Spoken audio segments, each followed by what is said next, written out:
आम आदमी पार्टी और कांग्रेस ने शनिवार को आगामी लोकसभा चुनावों के लिए दिल्ली, हरियाणा, गुजरात, चंडीगढ़ और गोवा में सीट बंटवारे समझौते की घोषणा कर दी।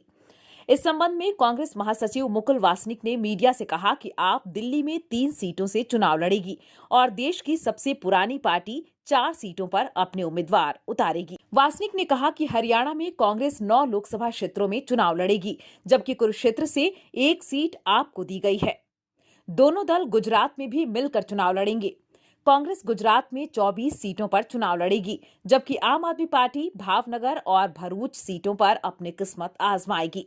इसके अलावा कांग्रेस चंडीगढ़ और गोवा की 2 लोकसभा सीटों पर अकेले चुनाव लड़ेगी। पंजाब के लिए किसी सीट बंटवारे समझौते की घोषणा नहीं की गई।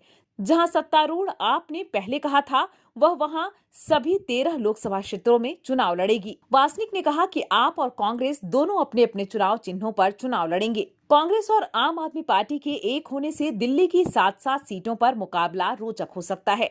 हालांकि गठबंधन के बावजूद यहां बीजेपी को हराना मुश्किल होगा।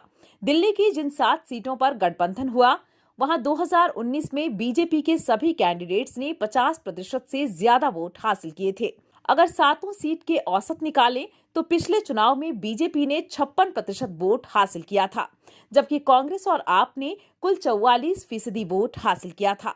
ऐसे में गठबंधन के सामने न केवल अपने वोट बैंक बचाने की चुनौती होगी, बल्कि बीजेपी को वोटर्स को भी अपने पाले में करना होगा। पिछले चुनाव के परिणाम देखें तो यह काम इतना आसान नहीं है।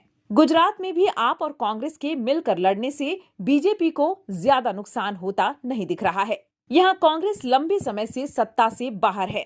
इसके अलावा गुजरात बीजेपी का गढ़ रहा है। हालांकि इस गठबंधन से बीजेपी को हरियाणा में कुछ नुकसान हो सकता है। गठबंधन के चलते यहाँ आमने सामने का मुकाबला होगा, साथ ही वोट बंटने की गुंजाइश भी खत्म होगी। इसके अलावा कांग्रेस गोवा में भी अकेले लड़ेगी। गठबंधन के चलते यहाँ भी वोट के बंटने की संभावना कम है। पिछले चुनाव में यहाँ कांग्रेस और बीजेपी दोनों ने ही एक-एक सीट हासिल की थी।